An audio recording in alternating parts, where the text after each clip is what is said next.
Devon Arthurs lived in a neighborhood where not much ever happened. The houses all looked the same, the lawns were neat, and people generally kept to themselves. Devon was one of those kids who faded into the background. He was never in trouble, but he was never really present either. Teachers often said he was smart but distracted, a student who answered questions correctly yet seemed lost in thought. At home, he spent most of his time alone. His parents chalked it up to teenage behavior, but something deeper was happening. Devon was retreating from the real world and building a new one online. It started with simple browsing forums, gaming, chats, conspiracy theories. Then it became more serious. He began spending hours on extremist websites, slowly absorbing their language, their anger, and their promises. These sites didn't scare him, they fascinated him. They offered a kind of family, a place where he was no longer ignored or dismissed. It wasn't loud or sudden. It was quiet, gradual. His beliefs shifted. He stopped watching the news, stopped engaging with people outside his screen. The online world became more real than the one around him. He changed physically too. He shaved his head, started wearing darker clothes, and even altered the way he spoke. His tone became colder, his eyes more distant. His parents noticed, but they didn't ask questions. They thought it was just a phase. Maybe it was just stress. Maybe he'd grow out of it. But Devon wasn't growing. He was transforming, and no one saw it happening. The danger didn't come from a single post or one video. It came from repetition, from validation. Every hateful message he read made him feel more connected to something larger, something he thought had meaning. He began to believe the world was broken, and only violence could fix it. He didn't tell anyone. Why would he? The people around him wouldn't understand. They never had. When Devon joined a group that shared his new beliefs, it felt like coming home. These weren't just strangers behind screens anymore. They were people who agreed with him, who encouraged his thoughts, who saw him as an equal. It felt powerful. It felt like purpose. And for the first time, he felt like he truly belonged. He was no longer the quiet kid. He was someone important to something bigger. But that sense of belonging came with a cost. It demanded loyalty, secrecy, and complete trust in the ideology. Devon gave all three. He moved out of his family home and into a small apartment with two other members of the group. They were slightly older, more experienced, and more dangerous than he was. Still, he admired them. He wanted their approval. And for a time, he had it. But inside, the conflict was growing. Devon had found something that looked like family, but felt more like a trap. He didn't know it yet, but he was standing on the edge of something irreversible. Devon's new life inside the apartment felt like stepping into a different world. The place was small, almost bare, with just the essentials: mattresses on the floor, survival gear, stacks of canned food, and political pamphlets scattered across tables. It didn't feel like a home. It felt like a bunker, a place for planning, waiting, and preparing. The two men he lived with were not just roommates. They were leaders in the extremist group he had joined online. They had experience, connections, and a firm grip on what they believed was a coming war. Devon respected them. He studied their habits, listened closely to every word, and followed their rules. For a while, he felt like he was finally on the inside. But that feeling began to fade. As days turned into weeks, Devon grew more uncertain. The apartment was filled with anger, paranoia, and talk of violence. His roommates spent hours watching war footage, reading hate-filled articles, and making lists of possible targets. They believed they were warriors for a cause. Devon had once believed it too, but something in him began to change. He no longer felt energized by their ideas. He felt sick. What once gave him purpose now filled him with dread.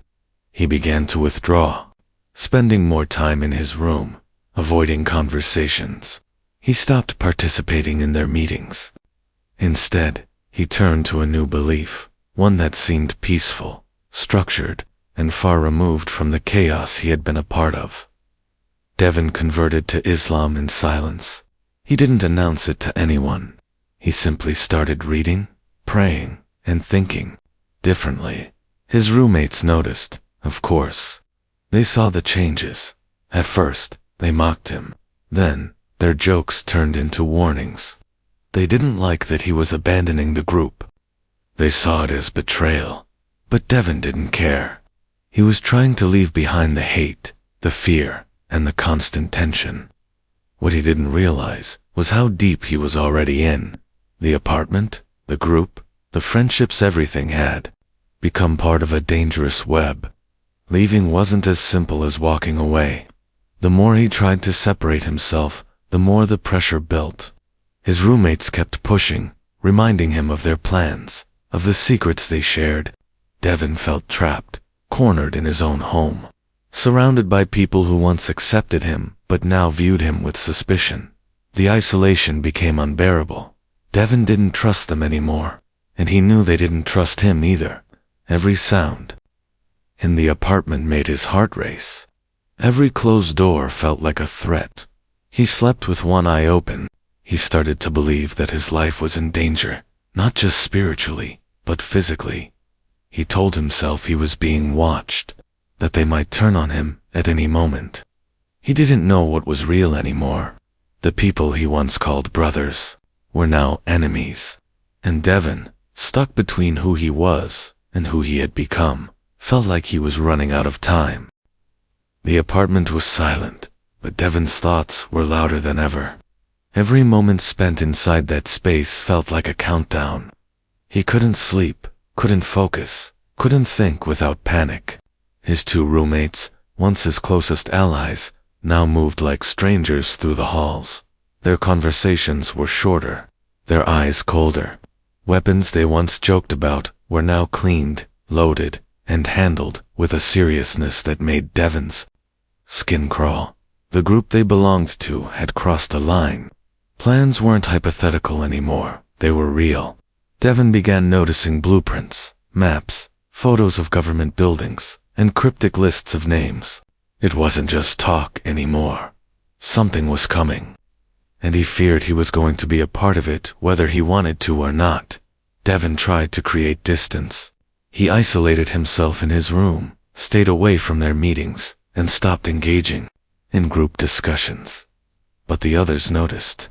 They began locking their doors, watching him closely. One of them started carrying a knife tucked into his waistband, even in the kitchen. Devon's instincts screamed that he was no longer trusted. He felt like prey in a cage with two predators. He couldn't go to the authorities. He was already deep in it. He feared being labeled a terrorist, being locked up, or worse, silenced, by the same people he once called brothers. In his mind, the line between survival and destruction was fading fast. And then, one day, he made a choice. Devon left the apartment that afternoon without saying a word. He walked into a local smoke shop down the block. His heart was racing, but his face gave nothing away. He pulled out a handgun and told the clerk and a customer not to move. He didn't yell. He didn't rob the place. He stood there silently, as if he was waiting for something. Someone called the police. When they arrived, Devon put the gun down immediately. No resistance, no fight, just a flat, strange calm. As the officers approached, he spoke only one sentence: "I killed my roommates." What followed stunned everyone. Officers went to the apartment. Inside, they found the bodies of Jeremy Himmelman and Andrew Wunsch. Both men had been shot multiple times. There were no signs of a struggle, no defensive wounds. It looked like an execution. Neighbors hadn't heard anything unusual. The apartment was full of extremist materials, explosives manuals, and handwritten notes outlining potential attacks. Devon claimed he killed them to prevent violence, that he had overheard something horrific, that he did what had to be done. But investigators weren't convinced. Why didn't he just escape? Why take hostages? Why walk into a public store with a weapon, instead of calling 911. The pieces didn't quite fit. His confession felt real but also rehearsed. The facts were disturbing, yet incomplete. Devon's actions raised more questions than they answered. And for everyone involved, truth became clear. This wasn't just a crime, it was something deeper, more tangled, and far more chilling. The confession was out. The crime scene was confirmed. Devon Arthurs had admitted to killing his 2 roommates and led police straight to their bodies. But now came the harder part: understanding why. Investigators sat with Devon for hours, trying to piece together what had happened inside that apartment. His behavior was unsettling. He wasn't crying. He wasn't angry. He spoke slowly, sometimes pausing mid-sentence to stare at the floor. One moment, he appeared focused. The next, completely disconnected. What troubled the detectives most wasn't just what Devon had done, but how unsure he seemed about why he did it. He claimed his roommates had planned a terror attack. He said he heard them discussing targets and dates. He said he feared innocent people would die if he didn't act. But that explanation came with problems. There was no physical evidence of an imminent attack, no countdowns, no confirmed plans, no materials that pointed to a set operation. Just scattered documents and vague lists. When asked for details, Devon's answers shifted. At times he said he had no choice. At others, he said they had turned against him. Sometimes he claimed they had threatened his life. Other times, he described a spiritual crisis that overwhelmed him. Psychiatrists were brought in to evaluate his mental state. Within weeks, Devon was diagnosed with schizophrenia. The doctors noted delusional thoughts, paranoia, and auditory hallucinations. They said he was unable to fully grasp reality. He was transferred from a jail to a psychiatric hospital. The court paused legal proceedings until a decision could be made about his competency to stand trial. But outside the hospital walls, the debate was fierce.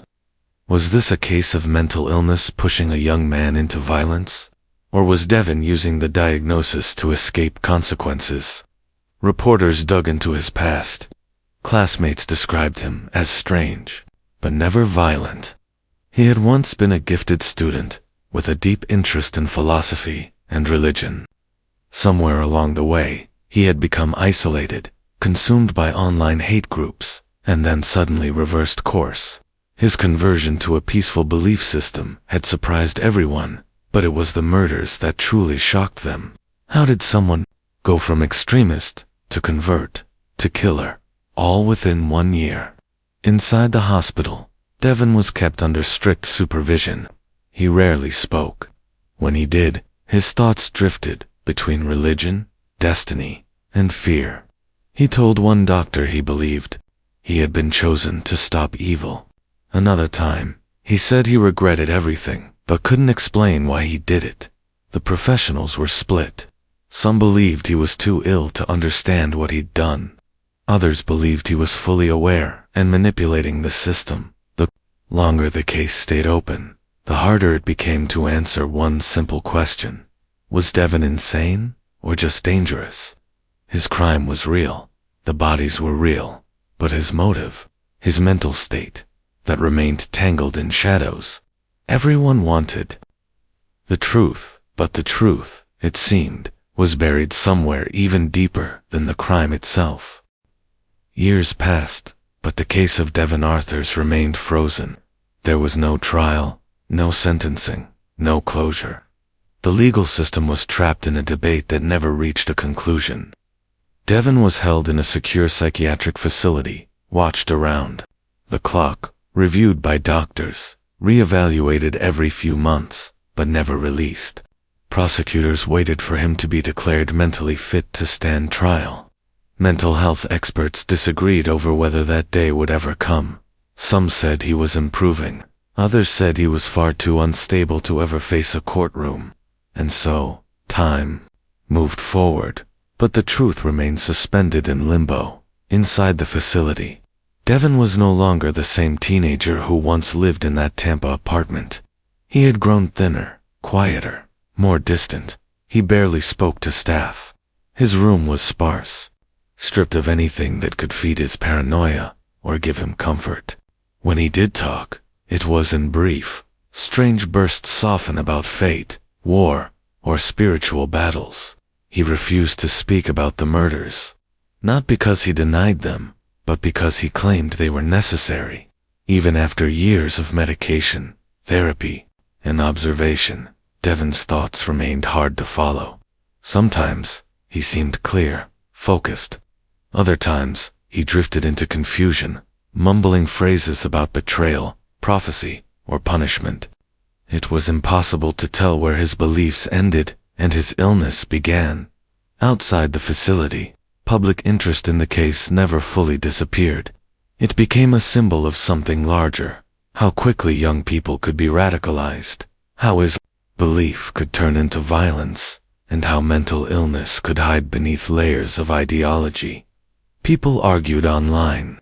Some called Devon a monster who murdered his friends to cover his own tracks.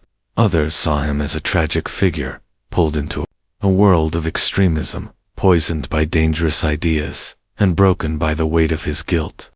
News outlets brought in legal experts, psychologists, and former FBI profilers. None of them agreed on a single theory. Was he lying about his mental state? Was his conversion sincere? Did he kill to stop violence or to escape it? No new evidence ever surfaced. No new witnesses came forward. Devon had been the only one left alive in that apartment, the only person who truly knew what happened in those final hours. And he wasn't talking. Every attempt to dig deeper into his motives met a wall. Files were sealed. Interviews were denied. The apartment had been emptied and rented to someone new, a family unaware of the horror that had once lived inside its walls. Devon's story, while rarely mentioned in mainstream headlines now, still circulates in forums, crime documentaries, and college classrooms. It's studied not just as a case of murder, but as a warning, a story of how belief, when unchecked and extreme, can evolve into something unrecognizable. Devon Arthurs may never face a jury. He may never explain his reasons, and the world may never understand the full truth. But the fear he left behind still lingers quiet, unresolved, and deeply unsettling.